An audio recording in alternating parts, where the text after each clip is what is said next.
The air in the Thanaxian border sanctuary smelled like sterilized metal and tension, both freshly scrubbed and neither fooling anyone. Red adjusted the stiff collar of his academy field uniform, eyeing the jagged enclosures lining the observation corridor. Each habitat was reinforced with shimmering energy barriers, lined with raw stone slabs, and oddly silent. No enrichment toys, no scent trails. No movement, even from the so-called rehabilitated Apex-class fauna lurking behind the glass. "This place gives me hives," mumbled Lyra. The feline-faced Solari cadet beside him, flattening her ears. "It's a predator reserve," Rhett replied absently. "You're not supposed to feel welcome." The corridor buzzed with overlapping conversations, mostly nervous. Cadets from 7 species made up this cohort of the Galactic Peacekeeping Academy, freshly uniformed, mostly green, and all just a bit too eager to ask questions that revealed how little they knew. Except Rhett. He just watched. Their instructor, a stern Thanaxian female built like a bunker wall, led the group toward a vaulted viewing platform. Her scales were matte black, armor-like, and her posture announced she had no time for weakness. The platform looked down into a chamber 30 meters across, ringed by plasma barriers and lit from above with UV-spanning spotlights. Below, a creature the size of a hoverbike paced the chamber in uneasy loops. 6 legs moved with unnatural fluidity. Obsidian hide shimmered with faint bioluminescent streaks along its back and flanks. A fan of short dorsal spines flicked with each twitch. Its wide eyes reflected the light like polished gems. It was beautiful, and wrong. "This," the Thanaxian barked, "is Unit 7, a juvenile of our border world predator strain, genetically unstable, emotionally volatile. It will never be released." The cub, if that word still applied to something with a jaw built like a bone saw, sniffed at the air. Slowly, it turned its gaze upward toward the platform. Its eyes met Rhett's. He didn't blink, but something cold tapped down his spine. "Our handling teams maintain containment with biometric locks," the instructor continued. "It has been conditioned to respect proximity limits via pulse training and isolation reinforcement. You will witness a controlled demonstration." Several cadets shifted uncomfortably. Jettons, in particular flighty avians with glassy skin, seemed physically incapable of stillness. One of them whispered to the other in rapid chirps. Rhett made no sound, but noted the tension. Even among predator species, fear hung thick as smoke. Lyra leaned in slightly. "Why does it keep watching us?" Rhett tilted his head. "Because it knows we're watching it." The Thanaxian below signaled to a team of handlers in armored suits. They approached a panel near the barrier with brisk, practiced steps. "Observe," the instructor called out. "Containment will be maintained at all times. Do not panic." The first biometric anchor buzzed to life with a violet shimmer. The cub flinched. Then, with a soft crack and sizzle, the shimmer blinked out. For half a second, the room held its breath. Then all hell broke loose. The cub's posture shifted. Not pounce, not play, something in between. It reared back on its hind 4 limbs, shoulders bunching, eyes dilating. A pulse of static erupted from the barrier console. Then the barrier dropped entirely. The cub leapt. Not toward the handlers, not toward the Thanaxians. It leapt straight through the exit hatch that led into the observation corridor. A shriek split the air. "It's loose!" someone screamed. 2 Jettons fainted before hitting the floor. A Ventari cadet dropped to his knees and threw up. Lyra grabbed Rhett's arm hard enough to leave marks. The instructor's voice roared over the comms, ordering full lockdown. But the cub was already inside. It moved like water, too fast for its size. Shoulder spines flared as it skidded past 2 cadets, scrambling for the emergency exit. A security bot deployed from the wall, optics blinking red, but hesitated. Its programming forbade engaging Apex juveniles directly. Another cadet tripped, skidding across the polished floor. The cub turned toward the fallen figure, nostrils flaring. Rhett didn't think. He moved. He stepped forward, slow and deliberate, heart punching against his ribs. His hands weren't shaking yet. He felt the panic around him like heat, like a storm on the skin. The cub's muscles tensed. One more twitch and it'd pounce. So, Rhett whistled. Short, rising in pitch, a familiar melodic trill. The cub froze. Its head swiveled toward him. It sniffed.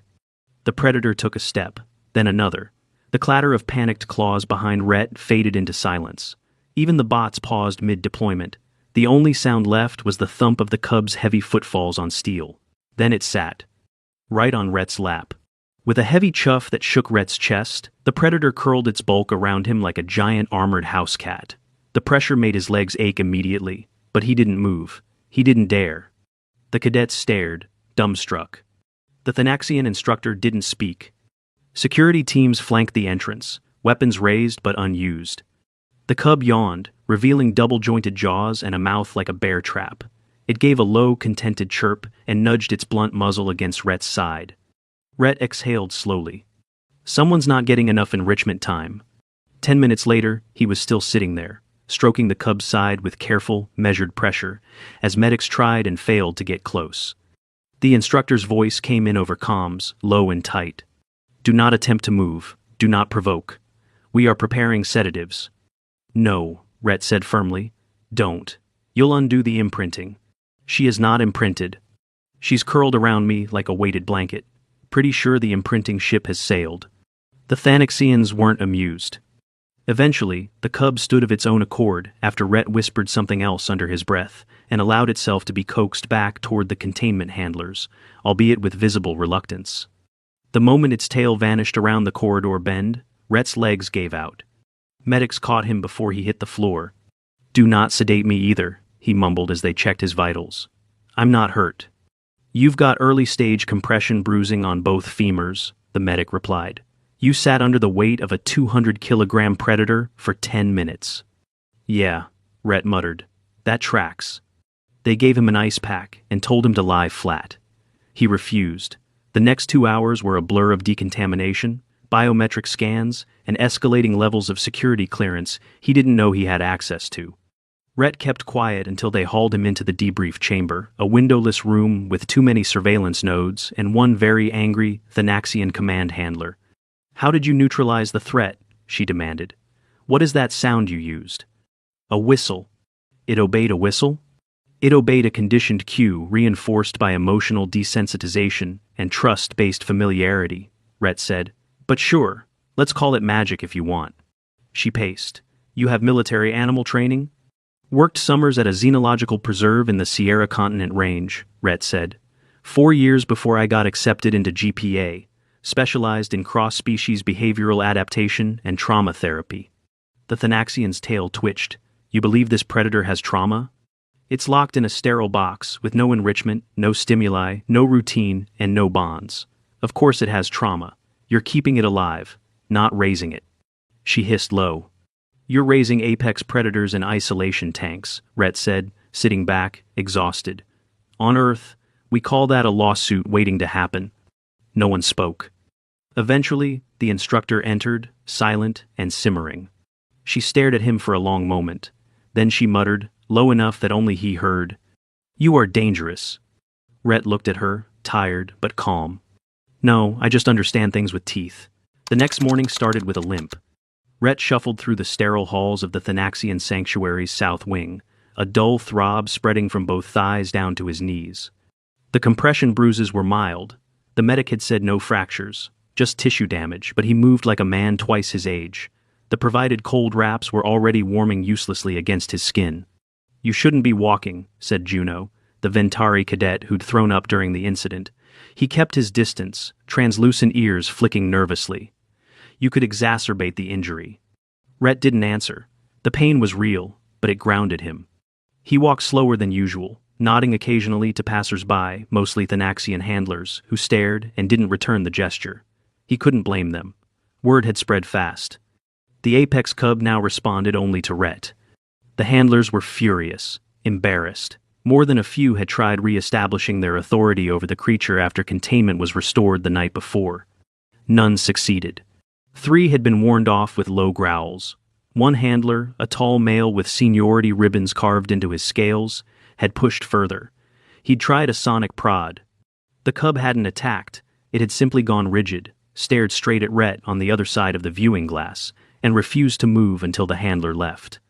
That's when the Thanaxians stopped calling it a cub and started calling it his cub. It was insulting, of course, but the way they said it, like it was a slur, made Rhett's stomach twist. He met instructor Laressa in the secondary observation bay, an enclosed gallery with reinforced walls and an artificial forest chamber beyond the glass. Unit 7 stalked between plastiform trees, twitchy and unsure, ignoring the offered food cube on the rock outcrop. "He has not eaten," Laressa said, arms folded behind her back. Her scales glinted blue in the sunlight spilling from the overhead skylight. "Since yesterday. He refuses the handlers. He only responds to your voice." "Did anyone try removing the scent blockers from the food?" Laressa turned, eyes narrowing. "Everything in that chamber smells like chemical sealant and burnt ozone," Rhett continued. "He's scent-driven. You're serving him bricks. He is not a pet." "He's also not a protocol droid," Rhett snapped, sharper than intended. "If you want him to recover from yesterday's panic event, you can't just treat him like a defective rifle." Laressa blinked once. Her expression didn't change. 15 minutes, she said. "Inside the enclosure. Supervised. No direct contact unless the subject initiates. Do you consent?" Red exhaled through his nose, shoulders stiff. "Yes." The first step inside felt like walking into a church made entirely of teeth. The trees were false metal cores wrapped in biosynthetic bark, and the sky was just a dome simulating daylight with smart panels, but the air was real, damp, heavy with anticipation. Unit 7's eyes found him instantly. The cub didn't move. Rhett did not whistle this time. Instead, he sat on a rock about 10 meters away, knees complaining audibly, and waited. 5 minutes passed. Then 10. Unit 7 paced once, then again, and finally slunk forward in a low, tentative arc. Rhett waited. At 4 meters, the cub paused. He tilted his head and made a soft, open, palmed gesture low to the ground, an earth-based posture of non-aggression used in rehabilitation clinics. The cub crept forward, then settled beside him, not touching, but near enough that Rhett could hear its breathing, slow and unsteady. "Good," he murmured. "Better." Above them, in the command bay, Instructor Laressa observed silently. Cameras whirred, tracking everything. The next 3 days blurred into a strange routine. Every morning, Rhett limped into the enclosure. Every morning, the cub now officially logged again as Unit 7 greeted him with a mixture of curiosity and cautious attachment. First, it allowed petting, then brushing. Then, startling everyone, it began mimicking simple commands. "Sit," Rhett would say.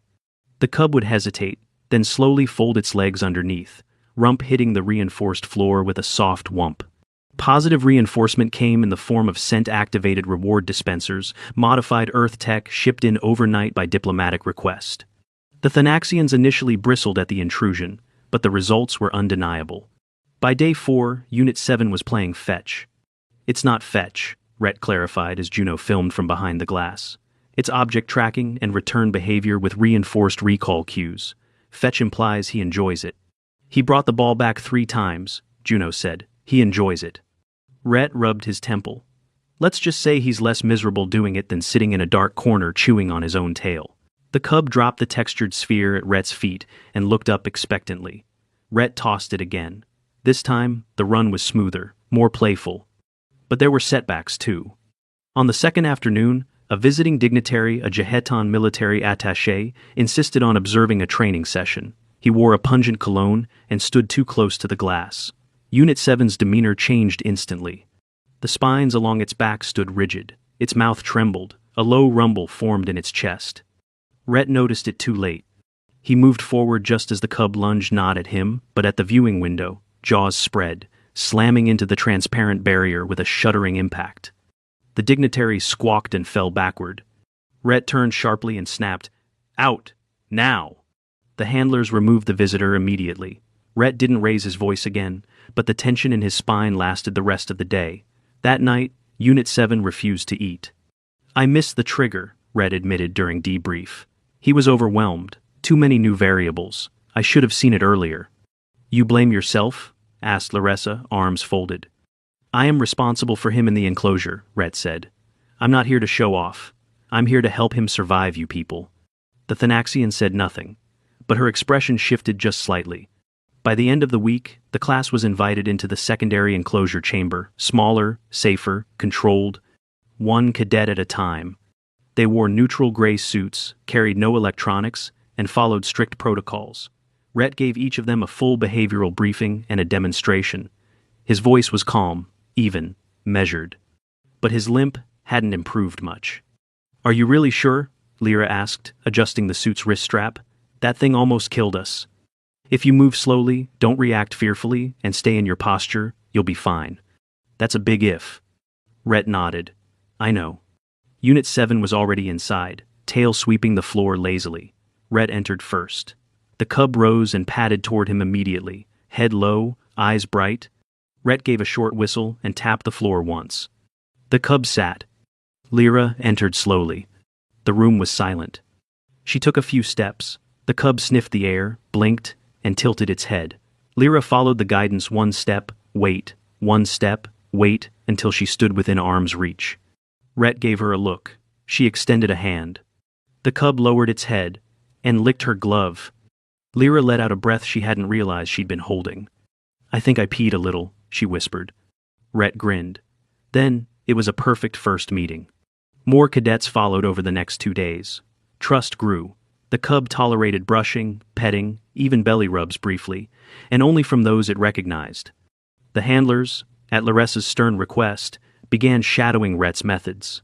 One Thanaxian, a male named Kareth, finally approached Rhett between sessions. "You do not dominate him," he said. "No," Rhett replied, massaging his bruised thighs. "That was never the goal." Kareth seemed to wrestle with that. "Why does he obey you?" "He doesn't," Rhett said. "He chooses to listen, because I give him a reason to." Kareth stared into the chamber, where Unit 7 now rolled on his back in the dirt, letting Juno gently scratch between the spines. "It is shameful," Kareth muttered, "to see him like this, soft." "No," Rhett said. "This is strength. You just never gave him a reason to show it." The Thanaxian said nothing more. But the next day, Kareth brought a handmade scent toy into the chamber. The cub accepted it. Rhett didn't say anything. He didn't need to. By the 7th day, Unit 7 could be walked on a bioharness, sat on command, and even respond to 2 Thanaxian handlers without incident. The alien cadets, once fractured by fear and suspicion, now shared wide-eyed stories and clumsy jokes, laughing in languages Rhett only half understood. Even Laressa allowed herself a single nod of approval after the final walkthrough. That night, as the lights dimmed in the training dome and Rhett finally sat down in the dorms, with his legs elevated and 2 gel wraps tied across his thighs, Lyra dropped into the seat next to him. "Do you miss him already?" she asked. Rhett didn't answer right away. "I keep thinking about how everyone saw a monster," he said finally, "and he just wanted someone to stop flinching long enough to listen." Lyra tilted her head. "You saw that day one?" "No," Rhett murmured, "but I hoped it." She watched him for a moment. "You're weird," she said softly, "but good weird." "Thanks," Rhett said, "I think." He winced, shifting to ease the weight on his legs. "You really should have let the medic's force rest." Rhett smiled faintly. "Can't teach trust from the sidelines." The problem with progress was that someone always saw it as failure. Rhett leaned against the inner perimeter wall of the observation chamber, watching Unit 7 doze in a sunlit patch of synthetic moss. The cub's tail twitched occasionally, brushing the edge of a fallen toy, a hollow, scent-loaded block shaped like a boulder, now shredded at one corner. Just last week, the cub had nearly mauled a cadet from sheer panic. Now, he was napping midday with his spines relaxed. "Don't get used to the peace," muttered Lyra from behind the glass. "Rumor says we're being pulled out early." Rhett turned, stiffly. "Pulled out? Why?" "Too many questions," she replied, brushing her hands on her uniform. "Too much attention. The Thanaxian Council's under pressure. Word got out about the cub picking favorites." Rhett's stomach nodded. "So now it's politics." "Isn't it always?" She left before he could respond, tail flicking once in frustration. Behind him, Unit 7 exhaled a long breath and rolled to his side, letting out a soft gurk, his version of a snore. But Rhett wasn't comforted. The summons came that evening, not from Laressa, but higher Thanaxian command. The conference chamber was carved like a cave, all sharp edges and recessed lighting. 8 Thanaxians sat at the semicircular table, their scales polished, weapons visible at their hips. No chairs for guests. Rhett stood. "You have disrupted an established containment doctrine," the central figure declared without preamble. "Your methods defy generations of behavioral conditioning." They're working, Rhett said, already exhausted. You've got a cub who's eating, playing, interacting. Isn't that the point? It is not domestication we seek. It's not domesticated. It's regulated by trust, not pain. The Thanaxian to the left leaned forward. You disabled its natural aggression. You made it docile. No, Rhett said firmly. I made it safe. Murmurs rippled through the council. The head of the table flicked his claw across a tablet. You're being removed from the enclosure program. Effective tomorrow. Rhett's jaw locked. Why? You've contaminated the subject's imprinting cycle. The cub no longer responds to Thanaxian protocols. Your presence has degraded centuries of species handling knowledge. Then maybe your knowledge needs degrading. The silence that followed was a vacuum. Rhett knew he'd just crossed a line, but it was done. One of the junior counselors stood. You will be confined to quarters until your class departs.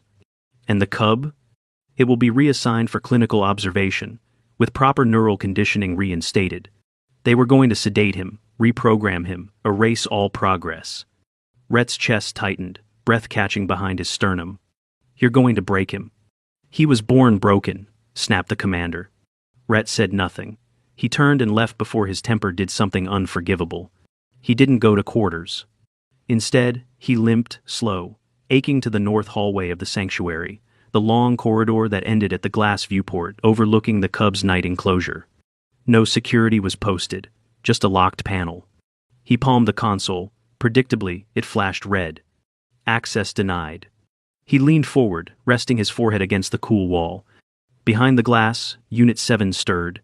Even in the dark, his eyes found Rhett. The cub let out a soft whine and padded closer, pressing one paw clawed, padded, massive against the transparent barrier. Rhett did the same. You did everything right, he said quietly. I'm sorry I didn't. The paw didn't move. That night, a containment alert rang through the cadet dormitory. Emergency klaxons, red light. Rhett sat up fast, pain shooting through his thighs as he planted both feet on the floor. He limped toward the corridor before the announcement had even finished. Subject Unit 7 has breached inner enclosure boundaries. Security Protocol Zeta 4 is in effect. All personnel must remain in quarters. But Rhett knew exactly where Unit 7 was heading. And he knew why. The cub wasn't attacking, he was looking. 30 seconds later, Rhett reached the intersection outside the central medwing. A Thanaxian was on the ground, conscious, barely, scratched. His sonic prod lay discarded and sparking against the wall. Unit 7 stood over him, tense but not striking. His spines were half raised, mouth closed. He was watching the man alert, angry but holding. Rhett moved fast. Whistle now, he muttered to himself. He did. A soft rising trill, familiar, steady. The cub jerked slightly, then turned. Saw him. And bounded forward not to pounce, but to press his face into Rhett's chest with a low, relieved groan. Rhett staggered under the weight, catching the wall with his shoulder. The pain lanced up his hip, but he didn't care. I know, he whispered. I know, buddy. It's okay. The security team arrived less than a minute later. Rhett didn't fight it when they pulled him away. He didn't argue as they wrestled Unit 7 into a reinforced harness. He just kept repeating one thing, over and over. He didn't attack. He didn't attack. The Thanaxian medic on the floor later confirmed it. Superficial wounds, no broken bones. The cub had pinned him, not mauled. Intent mattered. But not enough. The next day, Rhett was confined to the medical wing. His bruising had worsened from the impact. The medics finally insisted on full rest. He couldn't even stand for the morning briefing. So he watched from his cot as the cadets prepared for departure. Lyra stopped by during final check-in. They're separating him, she said quietly. Not sedation, full relocation, off-world. Rhett didn't answer. He kept looking at the glass after they dragged you out, all night. Still, Rhett said nothing. They're afraid of him, you know, Lyra added. And of you. Not because you're dangerous, because they were wrong. That finally made Rhett look at her. I didn't mean to embarrass them. You didn't, she said. You just showed them what they didn't want to see. Departure was silent. Cadets lined up in the launch corridor, bags in tow, voices hushed. Rhett was brought in last, supported between two GPA med aides, legs bandaged, slow and stiff. He walked on his own, barely, but refused a hover chair. As they moved toward the ship, a panel in the wall flickered. It opened. Behind it, a thick glass viewport into the secure holding zone, temporary, before off-world transfer. Unit 7 sat there, silent. When he saw Rhett, he rose fast, body tense, not aggressive, alert. He rushed to the glass, slammed his paw to it. The cadets froze. Rhett stopped walking. The med-aides hesitated. Then, against every instruction, Rhett stepped forward and raised his hand to the glass. The cub stared into him. And sat. The room held its breath. A Thanaxian instructor nearby muttered under his breath, watching the scene unfold.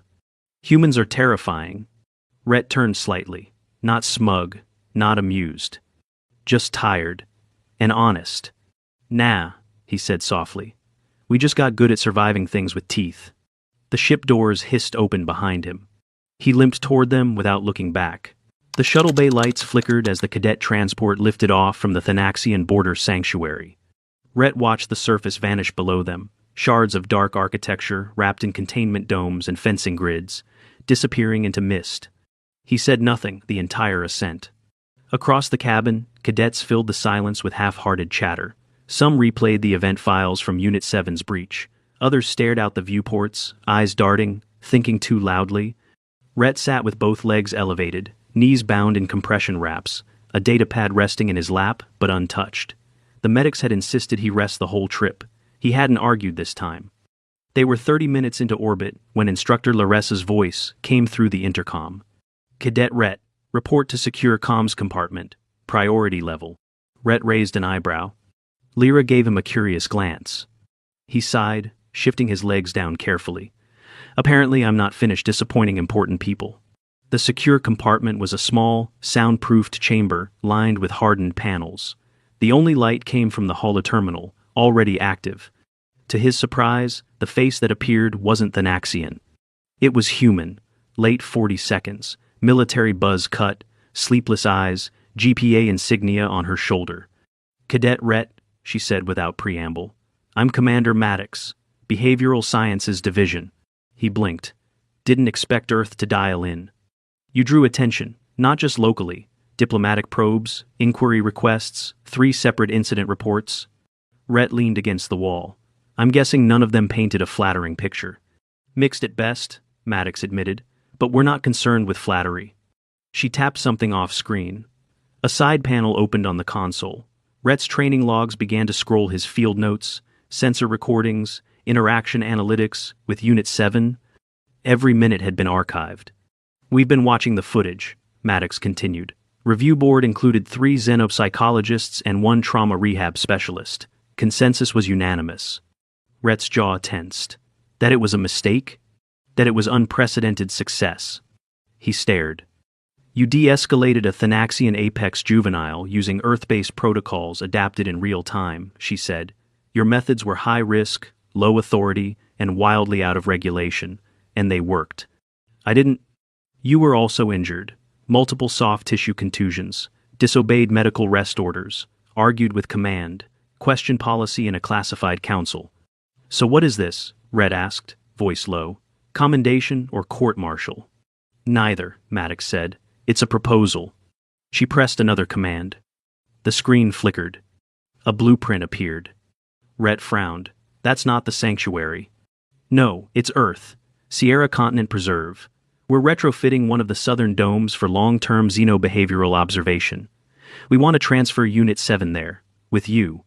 He stared at the projection, words catching behind his teeth. You're asking me to adopt a Thanaxian predator. We're asking you to finish what you started. Rhett exhaled slowly. Does he even survive the trip? Stress, sedation, new atmosphere? He'll be monitored hourly, no sedation. We're working on a temporary transit cocoon with olfactory cues patterned after your uniform. Rhett laughed once, humorless. You've already made the decision. We had to, Maddox said, because if he stays there, he's going back under the scalpel. He closed his eyes, then opened them. I'll need 3 things, he said. First, direct access to habitat design. No sterile boxes. Granted. Second, local behavior techs. I'll need a support team. Small, but trained. You'll handpick them. Third, He hesitated. Third, Maddox said gently. He doesn't belong in a cage. I won't do it unless we're working toward freedom. Not just obedience, not just display. She nodded. Understood. The screen went dark. 2 weeks later, Rhett stood in a reinforced platform under a green Earth sky. The air smelled like cedar, not metal. Real wind tugged at the trees, real trees, not plastic trunks and scent scrubbers. Across the enclosure, the transport capsule hummed as it touched down. He heard the soft, rhythmic pulse of the security field winding down. Then the door hissed open. The first thing he saw was a snout. Then pause. Then a half-step stumble as Unit 7 emerged into daylight for the first time in his life. Rhett didn't move. The cub's spines bristled, confused, stunned by the light and smells. His eyes darted, uncertain. Then they found Rhett. The growl that followed wasn't threatening. It was familiar. A kind of grumble one might hear from a grumpy hound woken too early. Rhett whistled. Not sharp, not commanding. Welcoming. Unit 7 bounded forward, massive, clumsy, excited. He nearly toppled Rhett before curling tight around him in a full-body lean, purring with a deep, rolling resonance that vibrated through Rhett's chest. Easy, Rhett laughed, breath-catching. I just got cleared to stop limping. Behind them, the Habitat techs watched silently from a monitoring station. He's different, one of them murmured. Rhett looked down at the cub, now chewing absent-mindedly on a stick. No, he said. He's just himself. Finally. The first few days were chaotic. The cub refused to sleep indoors. He pawed at real dirt like it was a toy. He stalked squirrels not to hunt, just to follow, and stared at rivers like they were alive.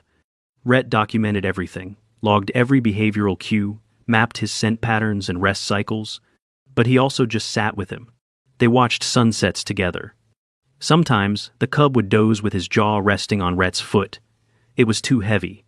Rhett never moved. And for the first time in months, he stopped waking up with his jaw clenched. He started sleeping better, too. Weeks passed. Then months. Rhett trained new behaviorists, brought in a Solari specialist, and even consulted with a Jihetan neuroecologist who'd once written a thesis on predator empathy. The team expanded, slowly. But the cub, he stayed constant. Bigger now, calmer, sometimes stubborn, always watching. And still, the only person who could make him roll over with a whistle was Rhett. The message came quietly one afternoon. An encrypted GPA file, not urgent. Inside, a hollow recording. The Naxian instructors. Cadet debriefs. A compilation of footage from the original incident, now fully cleared and approved for training use. The last shot? Rhett, seated on the floor of the enclosure, Unit 7 asleep with his massive skull resting on Rhett's lap. No force, no harness, just trust. Rhett didn't cry. But he saved the file, then forwarded it to every behavior training institute he knew. Add enrichment, he wrote in the message, and stop calling them monsters. That evening, as the forest dimmed and the sun burned soft orange across the trees, Rhett sat with a mug of lukewarm tea on the platform railing. Unit 7 padded up quietly, then flopped beside him with a snort. You've got pine sap in your nose again, Rhett muttered, wiping it off with his sleeve. The cub grunted and placed a paw massive, clawed, and terrifyingly heavy on Rhett's lap. Rhett didn't flinch. He just kept sipping his tea. You know, he said, glancing down, there's a universe full of people who think you're a beast, a weapon. The cub blinked up at him. But you're just... you. He looked out at the trees. We survived each other, he said quietly. The cub chirped. Somewhere far above them, in orbit, a Thanaxian patrol ship passed silently, unaware that the most dangerous thing on Earth was no longer an apex predator. It was understanding.